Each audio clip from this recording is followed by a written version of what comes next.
Oh, on est déjà là. Hey, bonjour tout le monde. Ouais, ça va bien ce matin, hein? Tu sais, vraiment, c'est une belle assemblée. On vous remercie, l'Église de l'Espoir, de nous accueillir ici aujourd'hui. C'est vraiment une bénédiction toutes les fois qu'on vient, hein? De pouvoir partager des moments particuliers comme ceux-là, surtout à la fin de l'année, dans une ambiance de fête. Tu sais, on veut être là ensemble, on veut être capable de célébrer ensemble le nom de Dieu, de l'Éternel. On est vraiment contents. J'aurais une petite histoire à vous raconter. J'ai déjà raconté ça dans le passé, mais quand je l'ai relu, je ne me rappelais même pas moi non plus. Et bien, j'ai tombé dessus. Je ne sais pas s'il y en a qui prétendent que les hommes ne se souviennent pas de ce que leurs femmes désirent à Noël, tu sais. Mais ici, c'est une histoire qui va réfuter cela. Alors, c'est un couple qui faisait ses emplettes de Noël. Le centre commercial était bondé de monde. Et puis, tout d'un coup, la dame s'est aperçue qu'elle avait perdu son mari. Elle ne savait plus trop où ce qui était. Elle n'était pas vraiment contente. Elle était fâchée un peu de cette situation-là, surtout qu'elle avait beaucoup de choses à faire.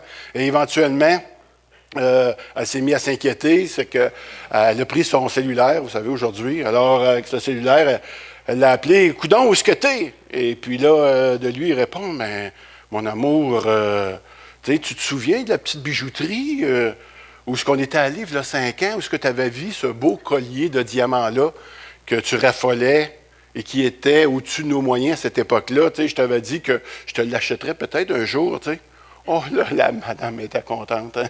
Elle était très émue et tout cela. Puis elle a commencé à pleurer. Puis elle a dit, oui, oui, mon chéri, je me souviens de cette boutique-là, c'était tellement... Ah, c'est le rêve de ma vie. Ben, il dit, je suis juste en face dans la quincaillerie.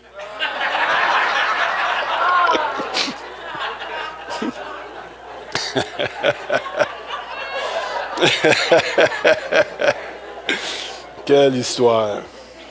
Ça se peut pas dire des affaires de même. Ah ouais. Ah boy. Je vous souhaite vraiment une belle fin d'année ensemble, une année bénie. Et j'espère aussi qu'on va pouvoir, dans la prochaine année, avancer dans la connaissance de Jésus-Christ. Oui, oui, boy, monsieur. Attends un peu. J'ai-tu tout brisé, hein? J'ai tout brisé, là. Il est pesé. C'est le bouton que tu m'avais dit. Oh. Juste un petit coup, hein? Attends un peu, je vais essayer un petit coup. Hop! Excusez. Quelle histoire. Alors, on arrive à la fin de l'année.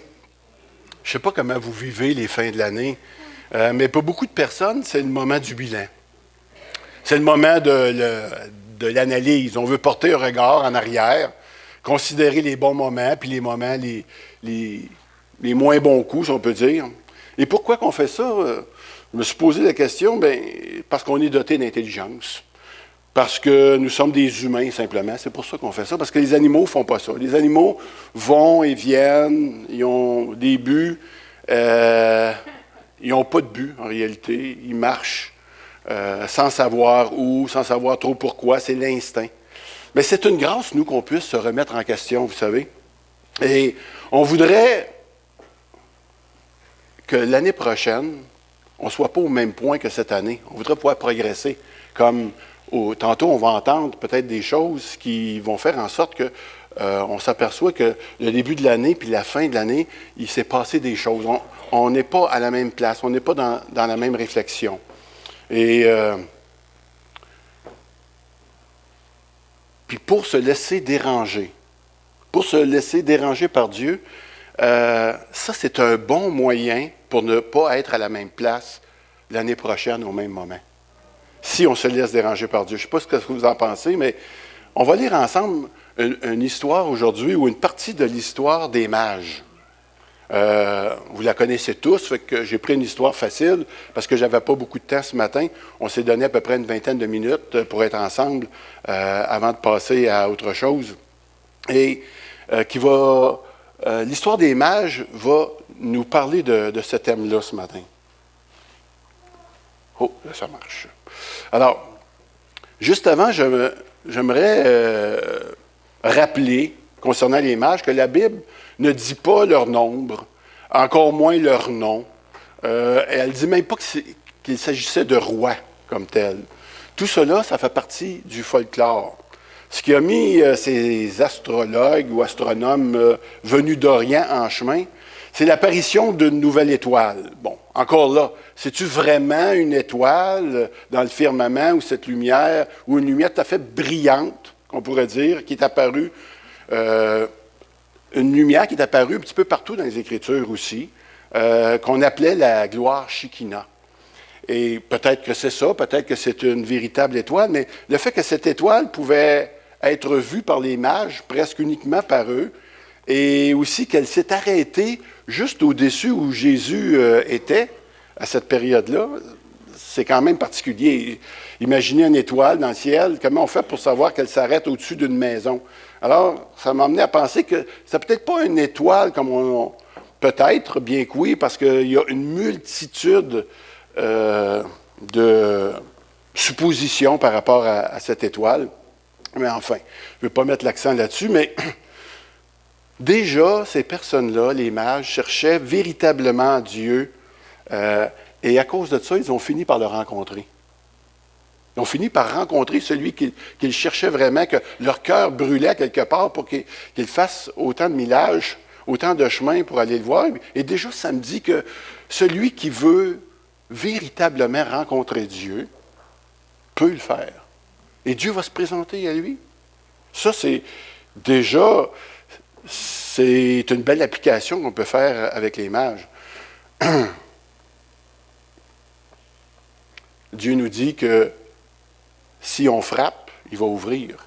Si on demande, il va répondre. Parce que Dieu se cherche des adorateurs. Les mages l'ont adoré avec ce qu'ils avaient, avec les possessions qu'ils avaient. C'était des belles possessions, de l'or, de l'encens et de la myrrhe. C'était quand même des possessions qui manifestent une certaine richesse. Mais Dieu nous interpelle aussi en tant que non-croyants ou pécheurs, on pourrait dire, à se laisser déranger par Dieu. Comme les mages ont fait, parce que les mages, ce n'étaient pas des croyants au point de départ. Et aussi, ils appellent les croyants aussi à se laisser déranger. Si on est des véritables croyants, c'est quelque chose qu'on veut faire, se laisser déranger par Dieu pour le servir puis l'adorer. Vous savez, si on est prêt à se laisser déranger par Dieu, il va arriver des affaires dans nos vies. Bien, bizarrement, on va être inspiré. On va être éclairé, on va être équipé. Il va nous équiper, il va nous guider, il va nous changer, il va même nous transformer. C'est ce qui risque d'arriver. Il va se servir de chacun de nous dans les dons qu'il nous a donnés, comme il a été introduit ce matin par notre conducteur qui a un don évident. C'est pour ça qu'on aime ça le voir ici. Et pour qu'on puisse, avec ce que nous avons, lui rendre gloire. Parce que Dieu, c'est pour sa gloire qui nous a fait comme il nous a fait.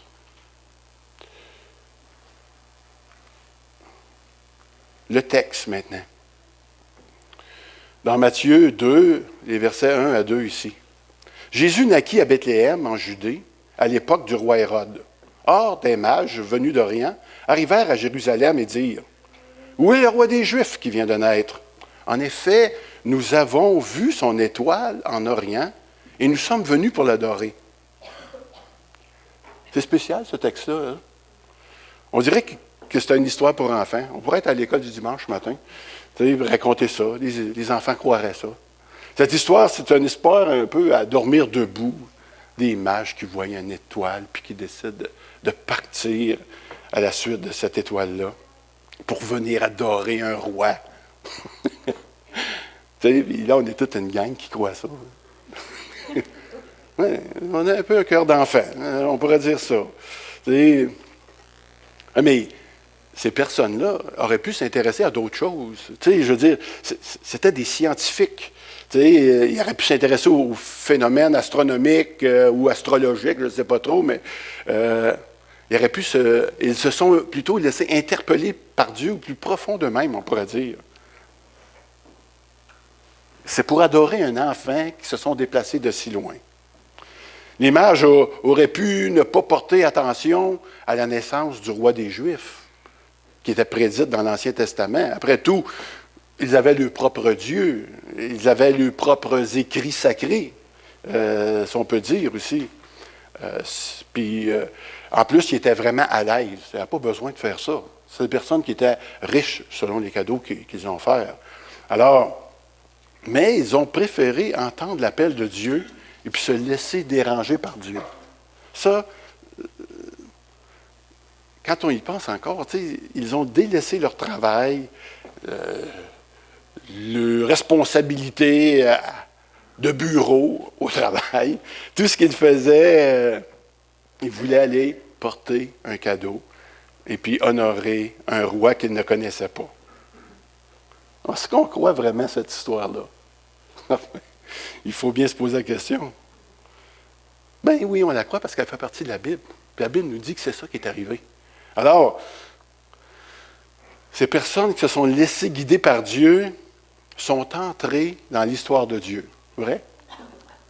S'ils ne se laissent pas déranger par Dieu, on n'entend jamais parler d'eux autres. En tout cas, pas dans la Bible. On aurait pu l'entendre parler d'une autre manière. Mais ces personnes-là, lorsqu'ils se sont laissés déranger par Dieu, leur vie a pris un sens. Wow! Ils ont mis tout ce qu'ils avaient, tous les dons que Dieu leur avait donnés, tout cela a pris un sens le jour qu'ils se sont laissés déranger par Dieu. Moi, je trouve ça extraordinaire. Leur vie va changer à tout jamais. On en parle encore des siècles après aujourd'hui. On parle de ces gens-là. C'est pareil pour chacun d'entre nous. Hein? Quand la première fois qu'on s'est laissé déranger par Dieu, est-ce que ça a changé notre vie? Pas à peu près. Oui, un beau amen. Mais, et avant, notre vie était comme des brebis errantes, qu'on dit. Hein? On ne savait pas trop où on allait. On était comme des animaux, finalement. On ne savait pas trop. Puis lorsque Dieu s'est présenté à nous, puis qu'on s'est laissé déranger par lui, voilà que tout a changé. On est retourné au berger qui veut prendre soin de nous. Et ça, c'est rassurant. Chacun d'entre nous. Chacun de nous a une vie puis des dons. Tout cela n'aurait aucun intérêt si on ne se laisserait pas déranger par Dieu. À partir du moment où nous nous laissons déranger par Dieu, toute notre vie va prendre un sens. Toute notre vie prend un sens. Peu importe ce qu'on fait dans la vie. Hein? Est-ce que vous pensez que Dieu vous a donné des talents pour vous-même? Juste pour être heureux? Oui, c'est pour être heureux, mais pas heureux dans n'importe quel sens. Heureux pour Dieu. C'est la première chose qui m'a interpellé lorsque j'ai donné ma vie à Jésus. J'avais un don pour le théâtre. Moi puis Mona, on avait déjà fait du théâtre ensemble, et puis on avait un don pour ça. Et le théâtre, ça l'a bien servi son œuvre. Je disais, pourquoi le Seigneur nous a donné ça? Il faudrait bien la servir. Puis on a écrit des pièces de théâtre qu'on a servi pour témoigner le nom de Jésus-Christ. C'est une des choses qu'on a faites. On a écrit quelques pièces, dont la pièce de notre témoignage qui s'appelait « 2 et 2 font 5 ». Le Seigneur a utilisé ça. Plus tard, quelque chose de bien plus fou que ça, je faisais du karaté, je dis au Seigneur, j'ai perdu ma vie pendant 20 ans, parce que j'ai accepté le Seigneur autour de 30 ans, et pendant 20 ans, j'ai perdu ma vie à faire des arts martiaux. Seigneur, il faudrait que ça serve pour toi. Puis vous savez qu'il y a bien des gens qui pensent que les arts martiaux, ce n'est pas nécessairement chrétien. Et à cause de ça, j'ai cessé d'en faire éventuellement. Mais à un autre moment donné, il y a quelqu'un qui m'a appelé pour me dire, écoute Serge, on aimerait ça que tu viennes donner des cours de karaté ou des cours d'autodéfense plutôt à nos missionnaires. Je dis franchement, les missionnaires, tu sais. ils n'ont qu'à prier, puis ça va se régler. Oui, mais il dit, parce que la dernière fois qu'ils sont allés en mission, ils se sont fait attaquer, puis ils se sont fait voler, puis là, ils se sentent un petit peu insécures d'y aller. Boy, Seigneur, où c'était? Il va falloir que je m'en mêle, tu sais. Mais j'ai commencé à donner des cours d'autodéfense pour Jésus-Christ. Avec la parole qui était mêlée dans ça, puis tout ça. Et virer ce qui était du monde, on l'a viré dans des dons pour Christ. C'est tout simplement ce que je voulais dire ici. Quel don avez-vous que vous pouvez mettre au service de Dieu? Comment vos dons personnels, votre argent, votre temps, je ne sais pas si vous avez une compagnie ou votre travail, vos loisirs, comment tout cela peut contribuer à son œuvre? Vous savez, il y a une belle histoire dans la Bible qui nous raconte ça. On n'aura pas le temps d'en parler ce matin, mais c'est dans Matthieu 25, les versets 14 à 20, où il est question qu'il y a un homme qui avait donné des dons à certaines personnes. Et il y en a qui les ont enterrés, ces dons-là. Seigneur, et il y en a d'autres qui les ont fait multiplier pour sa plus grande gloire.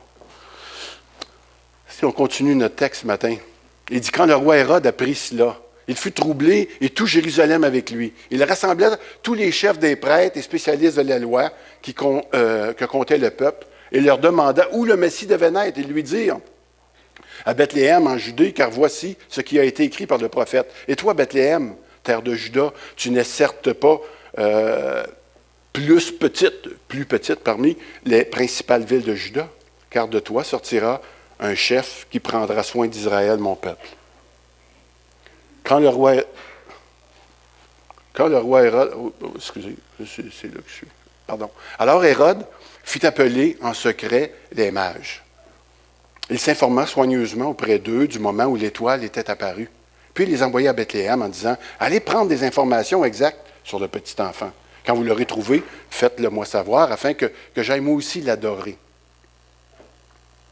On voit dans ces versets-là déjà des personnes qui, contrairement aux mages, ne sont pas prêtes à se laisser déranger par Dieu. Ils ressemblent plutôt à ça. Ni Hérode, ni le peuple ont bougé. Pourtant, ils savaient même où l'enfant devait naître. Parce qu'ils l'ont dit aux mages. Ils ont regardé les Écritures, ils connaissaient les Écritures, ils ont dit, ben non, il doit naître à Bethléem. Puis ils ont récité les textes dans le livre de Michée.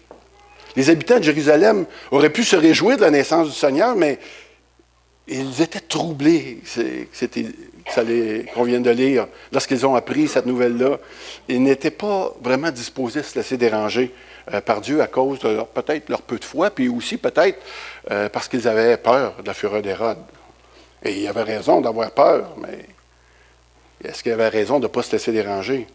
Ça a été une claque dans la figure, si on pourrait dire, que Dieu a servi aux Juifs à ce moment-là, parce qu'il s'est servi des non-croyants pour venir l'adorer, plutôt que son propre peuple. Et aujourd'hui, des hommes et des femmes disent croire en Dieu, s'attendent même à ce que Dieu fasse une différence dans leur vie, mais ils ne se laissent pas aucunement déranger par Dieu.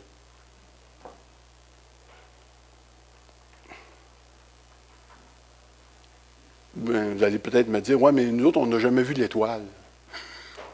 Bien, je me suis posé la question, j'ai dit, c'est vrai, l'étoile pour nous aujourd'hui, ça serait quoi? On pourrait traduire cela par toute chose qui pourrait nous aider à nous approcher de Dieu, mais qui demanderait qu'on se laisse déranger.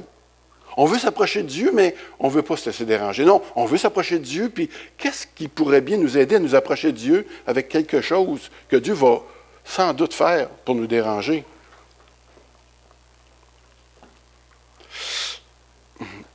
Des fois, ça serait comme donner une carte blanche à Dieu. Dis, Seigneur, tout ce que tu veux. Moi, je suis là, je suis ton serviteur, je suis ton disciple, je suis prêt à tout.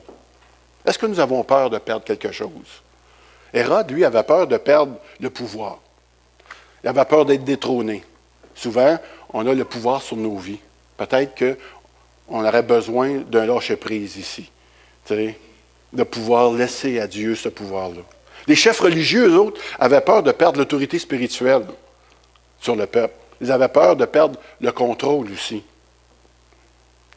Peut-être qu'il y aurait dû vouloir lui faire plus confiance à Dieu à ce moment-là. Et les gens du peuple avaient peur de perdre leur calme, leur sécurité. Ça ressemble à beaucoup de gens aujourd'hui, surtout ici, en Amérique du Nord, où on cherche la paix, on cherche la sécurité pour beaucoup de choses. Et bien, eux autres, ils avaient peur de se laisser déranger. Hérode, tout cela, ils disaient, hey, là, il ne faut pas déranger Hérode, là, arrêtez, là. Tu sais.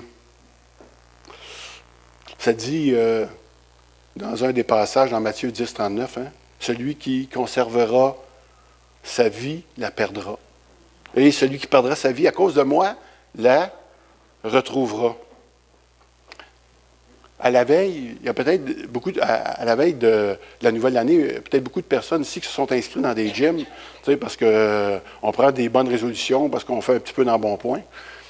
Mais la question que je me pose aujourd'hui, c'est que est-ce qu'on aurait besoin de prendre une résolution? Ces résolutions, on peut prendre en lien avec l'embonpoint spirituel qu'on aurait peut-être surchargé l'année 2018. En terminant, y a-t-il quelque chose qui... Oups, pardon, je vais aller ici. Merci. Alors, je vous pose la question, y a-t-il quelque chose qui pourrait nous empêcher de nous laisser déranger par Dieu? Ou qui nous a empêchés de nous laisser déranger par Dieu en 2018? Qu'avons-nous peur de perdre? La tranquillité? Sortir de nos pantoufles? De nos possessions? Peur de perdre de l'argent? Jésus peut nuire à notre budget, à nos amis, à la manière dont... parce que des fois, c'est pas toujours... les amis, c'est pas winner, c'est pas in, d'être pour Jésus dans ce sens-là. Des fois, ce sont des choses plus simples que ça. On aurait voulu aider une personne, mais on n'a pas voulu se laisser déranger par une émission de télévision. Ça arrive, hein? On n'a pas voulu déplacer notre agenda.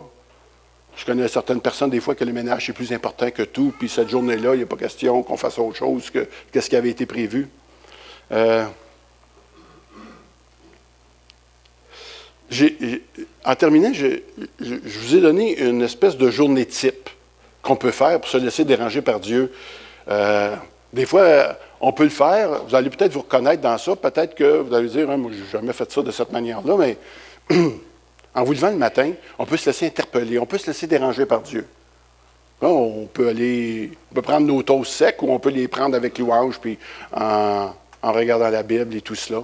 On peut se laisser déranger par Dieu si on est des personnes qui ont tendance à être babouneux le matin, mais on peut peut-être étirer notre visage, ça ne paraît pas, mais c'est de se laisser déranger par Dieu que de faire un sourire à nos enfants, à notre conjointe le matin. Pourquoi pas? Là, moi, je ne suis pas de même. Moi, je ne suis pas de même. Le matin, je n'ai pas pris mon café, je ne suis pas de même. Bien oui, ça se peut, ça n'est pas de même le matin, mais tu sais, si tu te laisses déranger par Dieu, tu sais, mettons. Lorsque tu t'en vas porter tes enfants à l'école ou à la garderie, peut-être que tu peux fermer la radio au lieu d'écouter les nouvelles puis commencer à prier avec les enfants. Ah ben non, ouais, ça c'est vraiment dérangeant, là. Ou peut-être tu peux prier pour eux si tu ne veux pas prier avec eux. Quand tu vas les porter, que tu rencontres des intervenants, intervenantes là-bas, tu peux peut-être lui faire un beau sourire, lui souhaiter une belle journée.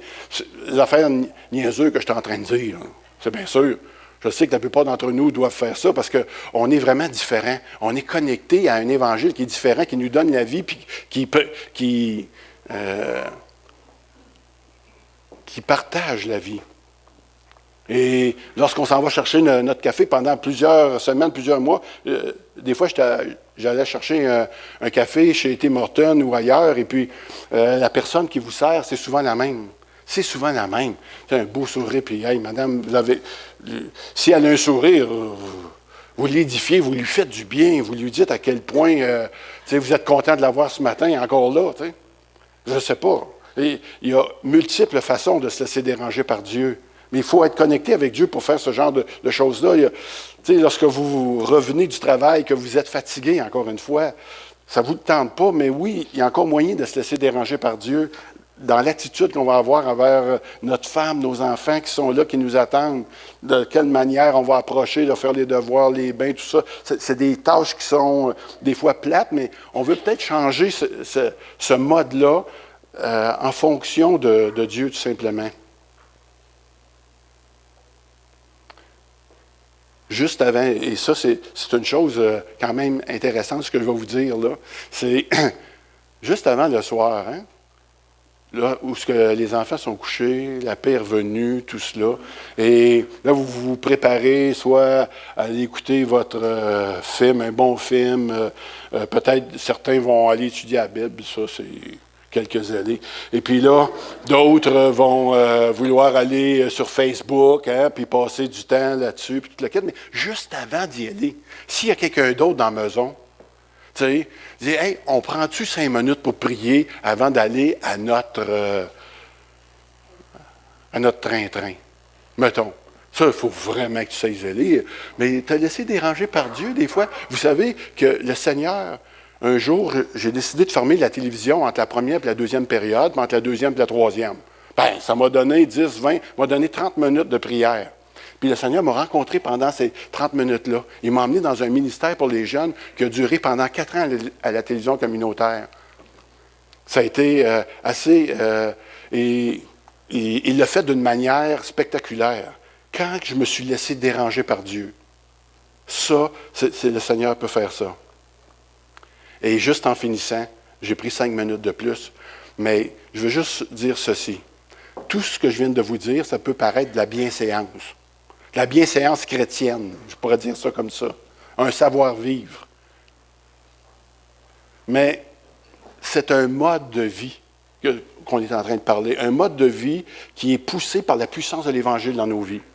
Ça, là, en passant, ce que je vais vous dire là, c'est ce qu'il faut que vous reteniez aujourd'hui. Si jamais vous dites, hey, moi, je ne fais rien de ça, puis moi, je ne me laisse pas souvent déranger par Dieu, mais je vais vous dire quelque chose. Dieu, il vous aime parfaitement, puis il vous trouve beau, gentil, aimable, il vous aime d'un amour inconditionnel parfait. Et puis, si vous le faites, eh bien, je vais vous dire quelque chose.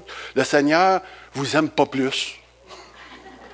Hein, mais c'est important de le savoir. Tu sais, le Seigneur ne vous aime pas plus si vous ne le faites pas. Le Seigneur ne vous aime pas moins si vous le faites. Ou c'est le contraire, là. Je viens de m'embêter. Je reste avec mon épouse depuis 40 ans, passé maintenant. Et puis, à toutes les fois que je mets de côté ce que je suis en train de faire pour l'accueillir, pour prendre soin d'elle, pour lui faire ce sourire-là, pour lâcher ma télévision. Elle rentre, mettons, de quelque part, et puis je suis en train de faire quelque chose de bien important. Regarder le hockey, quelque chose de même. Puis, mais là, on est en supplémentaire. Tu sais? Ah ben là, je vais lâcher ça pour y aller la voir, pour lui dire « Hey, salut, t'as passé un bon temps, ça a été le fun pour toi? » Tu sais? Là, j'ai manqué mon but, mais tu sais... Mais moi, je pense que c'est ça, se laisser déranger. C'est l'amour qui nous provoque à mettre en branle quelque chose. Et c'est ce que Dieu veut faire. C'est ce que l'Évangile veut faire dans nos vies. Amen? Amen. Alors, prions. Notre Dieu Tout-Puissant, on veut te rendre grâce, te remercier ce matin encore une fois. Seigneur, tu nous as dérangés ce matin. On est venu ici, mais on était contents. Parce qu'on sait comment tu nous aimes. Et Seigneur, nous aussi, on t'aime. Nous aussi, on t'apprécie. Tu es un Dieu incroyable. Un Dieu qui demande à se faire connaître. Seigneur, notre Dieu, pour cette fin d'année, merci de venir nous rencontrer. Merci de venir nous stimuler, nous faire du bien et nous montrer comment, comme tu as fait avec les mages, Seigneur, présente-nous les étoiles.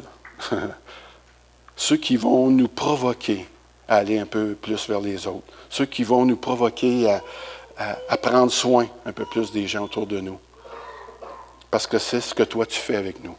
On veut te rendre grâce pour tout ce que tu es en train d'accomplir dans nos vies. Et merci de donner à chacun, Seigneur, les dons qu'ils pourront faire bénéficier pour ta plus grande gloire et pour les récompenses éternelles. On veut t'en rendre grâce en Jésus-Christ. Amen. Amen. Merci beaucoup de votre patience.